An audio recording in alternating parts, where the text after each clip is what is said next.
Good afternoon. Welcome to the Midday Mull for Thursday, the 14th of April. Maundy Thursday, the beginning of the Easter weekend. And as a result, this will be the last Midday Mull until after Easter. The next couple of days are just a little too hectic. So join us in person if you can. We will have the Easter service online and we'll pick this up again afterwards. But following Robert Murray McShane's reading, today we begin reading the book of Ecclesiastes, and we're told in the opening verse, the words of the teacher, son of David, king in Jerusalem. Not named, but quite clearly Solomon, the king that was known for his wisdom. And he looks at life and analyzes it from a human wisdom perspective. And his conclusion, verse 2, meaningless, meaningless, says the teacher, utterly meaningless. Everything is meaningless. And in verse 12, he sets this out in his perspective a little more clearly. He says, I, the teacher, was king over Israel in Jerusalem. I applied my mind to study and to explore by wisdom all that is done under the heavens. What a heavy burden God has placed on mankind. I have seen all the things that are done under the sun.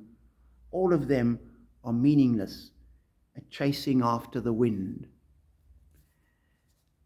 And if you've read through the book, you'll know it doesn't get any better than that. Meaningless, a chasing after the wind.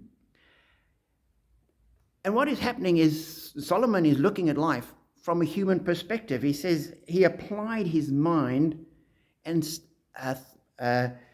explored by wisdom what was going on. And there are many other philosophers and artists and people that have ended up with the same conclusion, looking at life and saying, what is the point? It is meaningless. And certainly secularism can't offer us any solid answer. This universe came into existence by chance, just happened. Therefore, there's no purpose for the universe because it just is. We're part of the universe, we just are. And any meaning is something we've constructed. It's not inherent in our existence. We might impose meaning on it, give ourselves a sense of purpose, but it's not really there. It's just something we've constructed. And that's what Solomon says. It's a chasing after the wind. It's all meaningless. And it's a dead-end street. If the universe is absolutely by chance, then it has to be meaningless. The minute you say there's meaning, that implies purpose. Purpose implies that there's some intelligence, some design, something behind it. And as Christians we say, of course there is. There's God behind it. God created the entire universe. He has a purpose for it. We're part of the universe. He has a purpose for us. Viewed from under the sun, using human wisdom, it might be meaningless. Viewed from the heavenly perspective, reading through Scripture and God's point of view, we have meaning, we have purpose. God created us in His image. He knows us all. The psalmist says He calls us by name. He knew us when we were being created in our mother's womb. He knows us intimately. He numbers the hair on our head. And if there's a God behind it all, that means we have a purpose. We might not always understand what the purpose is. We might not always see it. We might often wrestle with what's going on and why am I experiencing this? Why is my life going the way it is? Why am I struggling with this, that, or the other? That's part of the human condition.